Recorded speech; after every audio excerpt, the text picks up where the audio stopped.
She refused to let it be lost to the darkness. Cloud's lust is just a story, she scoffed, as she strapped her father's lantern to her belt. Until the frightened children, she followed the faint tracks, deeper and deeper into the forest, the air growing colder with each step. The trees seemed to close in around her, their branches like skeletal arms, reaching out to grasp her. The blast burned.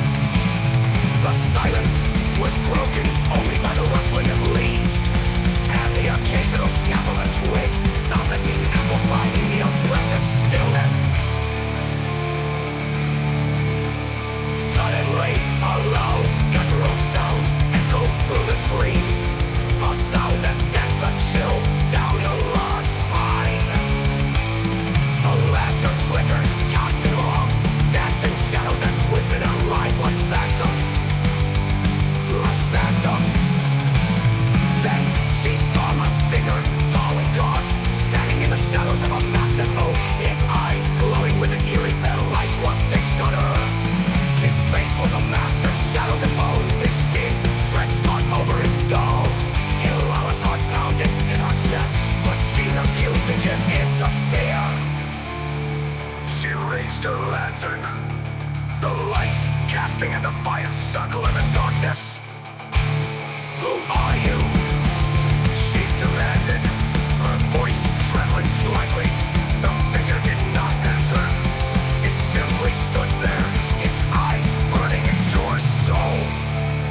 Ilala, realizing that words were useless, turned and fled, her footsteps echoing through the silent woods. The figure pursued her in silence, gliding forward, closing the distance. She ran faster than she ever had before, her breath catching in her throat. Just as she felt the cold touch of his hand on her shoulder, she burst out of the trees, back into the golden light of the village. She never saw Crimsonlord again, but the memory of his eyes, the cold, empty gaze remained with her, a chilling reminder of the darkness that lurked just beyond the edge of the light. Of the light with a healthy respect for the old stories, and everyone in the village knew that some legends are rooted in a very real, very dark truth.